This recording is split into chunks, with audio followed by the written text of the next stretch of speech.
Olá! Sabe aquela sensação de que a vida está passando rápido demais, que os dias estão voando? Pois é, parece que todo mundo se queixa disso. Mas, e se quase 2000 anos atrás, um filósofo romano chamado Sêneca já tivesse uma resposta completamente diferente para isso? É nessas ideias dele que a gente vai mergulhar agora. Essa é a pergunta de US$ 1 milhão, não é mesmo?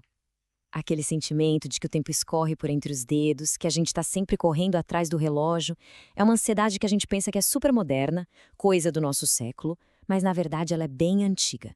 E Sêneca nos convida a questionar essa ideia de raiz. E aqui vem a tese central dele. Tá, direto ao ponto. O que ele está dizendo é: a culpa não é da natureza, não é do tempo que nos foi dado. A responsabilidade é nossa. A vida em si não é curta. Nós é que a encurtamos com o jeito que a gente vive, com o nosso desperdício. É uma ideia que vira o nosso pensamento de cabeça para baixo. Então, o ponto principal é este. Sêneca acredita que a vida que recebemos é, na verdade, longa o suficiente para as maiores realizações. O problema nunca foi a quantidade de tempo, mas sim a qualidade do nosso uso. Segundo ele, a gente gasta a maior parte do nosso tempo com coisas inúteis, com distrações e com preocupações que nem são nossas de verdade. E para explicar isso, Sêneca usa uma metáfora que é simplesmente genial. O tempo é como uma fortuna. Se uma pessoa sabe como administrar bem o dinheiro, mesmo que seja pouco, ela consegue fazer render. Agora, se uma pessoa não sabe administrar, pode dar a maior fortuna do mundo para ela, que tudo vai sumir num piscar de olhos. Com a nossa vida, com o nosso tempo, é exatamente a mesma coisa. Certo. Se estamos desperdiçando nosso tempo, então, quem são os culpados? Sêneca tem um alvo bem claro. Ele até dá um nome para essa categoria de pessoas que ele observa com um olhar bem crítico. Vamos dar uma olhada em quem são esses ladrões do nosso bem mais valioso. Eles os chama de occupied, os ocupados.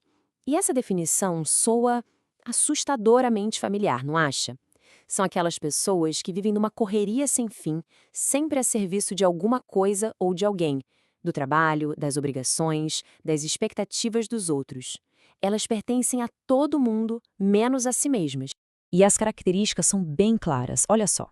É a busca incessante por mais dinheiro, por um cargo melhor. É a procura por prazeres que no fundo não preenchem. É viver para agradar os outros.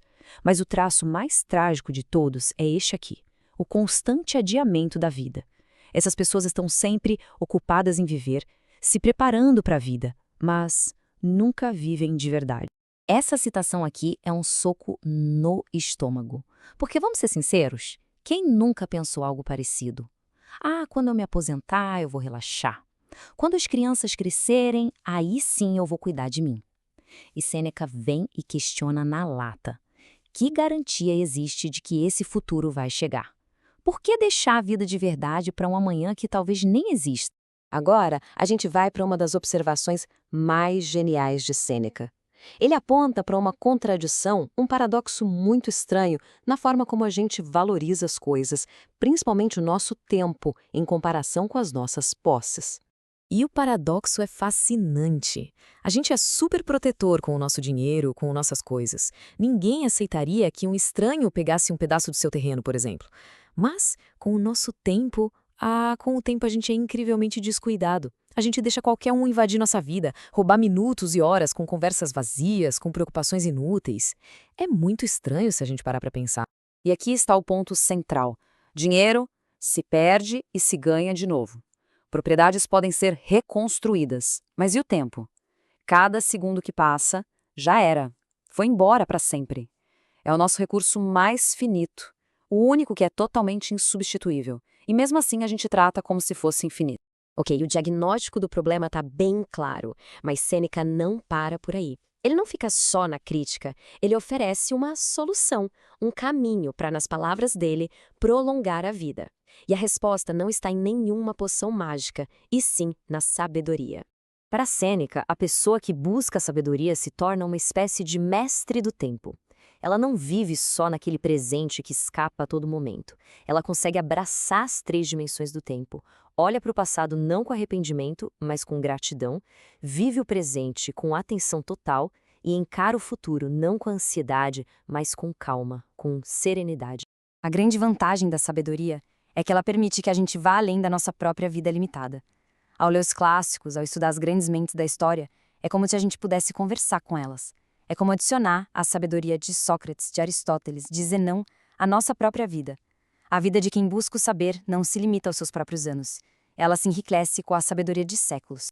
Bom, Sêneca fala muito sobre ócio ou ótimo em latim, mas é muito importante entender o que ele quer dizer com isso. Não tem nada a ver com preguiça, com não fazer nada. É algo muito mais profundo e muito mais produtivo. O ótium de Sêneca é o que podemos chamar de ócio digno. É aquele tempo que a gente separa de propósito para nós mesmos. Um tempo para refletir, para estudar, para se tornar uma pessoa melhor, para buscar a virtude. Em resumo, é o tempo em que somos, de fato, donos da nossa própria mente e das nossas ações. E vale a pena reforçar isso. Não se trata de ficar jogado sem fazer nada. Trata-se da liberdade de escolher ativamente como usar a própria mente. É a diferença enorme entre o vazio da distração e a plenitude da reflexão e do aprendizado. E chegando ao fim da nossa análise, Sêneca nos deixa com esta reflexão, que é poderosa e até um pouco assustadora. A morte não é um evento que espera lá no final. Cada dia, cada ano que passa, já morreu. O passado já é uma parte de nós que não existe mais. E isso nos leva diretamente à pergunta final. Se o passado já é uma forma de morte e o futuro é uma incerteza, a única coisa que realmente possuímos é o presente. Então, a questão que Sêneca nos deixa não é como ter mais tempo, mas sim como viver o tempo que temos agora, com verdadeira presença e com propósito. Uma reflexão para a gente levar para a vida.